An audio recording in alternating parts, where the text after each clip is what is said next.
¿Qué significa la pobreza para los niños? Significa que no pueden ser niños, no pueden manifestar como única preocupación la preocupación de ser niños y hacer lo que hacen los niños porque tienen otras preocupaciones.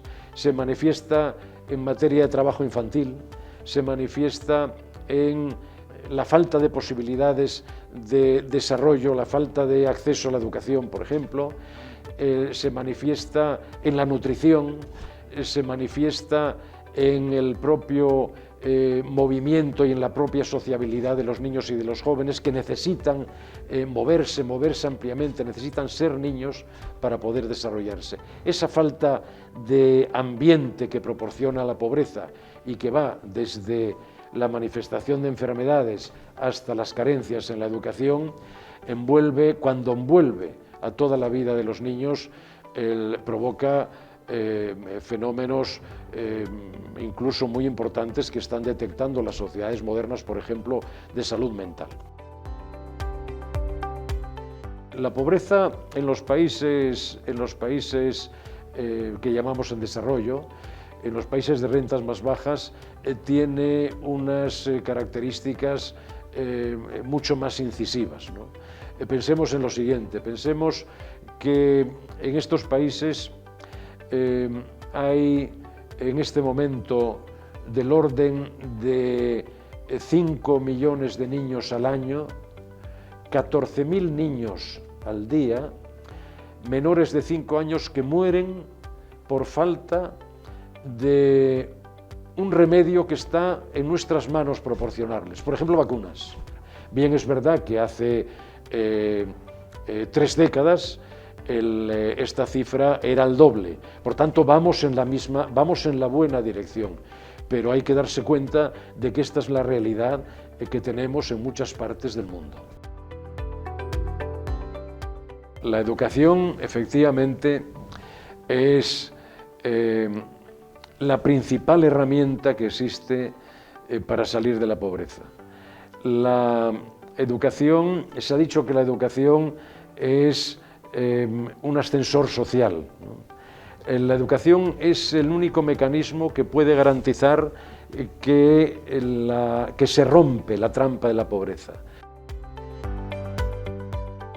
El cambio climático produce sequías, produce hambrunas, exige a las sociedades la incorporación de unos instrumentos que les permitan ir adaptándose al cambio de las temperaturas, produce el aumento del nivel de los océanos, en fin.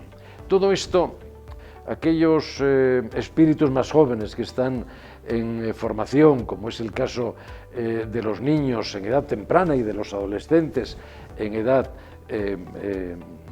ya madura, les afecta de múltiples maneras. Les afecta porque provoca enfermedades, les afecta porque plantea problemas de nutrición, les afecta porque les limita la movilidad. El cambio climático es un elemento vital para garantizar no solo el desarrollo de los niños y de los jóvenes, sino el bienestar futuro. Por tanto, es algo a lo que debemos poner una enorme atención. Yo creo que la pandemia, no quiero decir con esto que haya tenido ningún efecto bueno ni positivo, pero la pandemia ha puesto en el escenario de las preocupaciones el problema de la salud mental y especialmente la salud mental infantil. El hecho del confinamiento, el hecho de la falta de socialización adecuada que provoca el cierre de las escuelas, ocasionan el hecho de que los niños no puedan en un momento determinado salir a la calle para poder socializar y desarrollar sus juegos que como niños tienen que desarrollar, provoca un impacto extraordinario sobre la salud mental de los niños y de los jóvenes. Esto lo hemos medido desde UNICEF y existen datos que lo ponen de manifiesto sin duda ninguna. Hay en estos momentos creo recordar que un 13% de jóvenes hasta 18 años que se ven afectados por algún tipo de trastorno mental.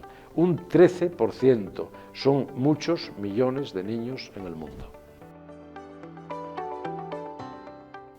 Necesitamos actuar contra la pobreza infantil, necesitamos actuar en materia de salud mental, necesitamos actuar en materia de fortalecimiento del sistema educativo, necesitamos actuar en sistemas de bienestar, necesitamos actuar sobre la sostenibilidad del clima en el que tenemos que movernos.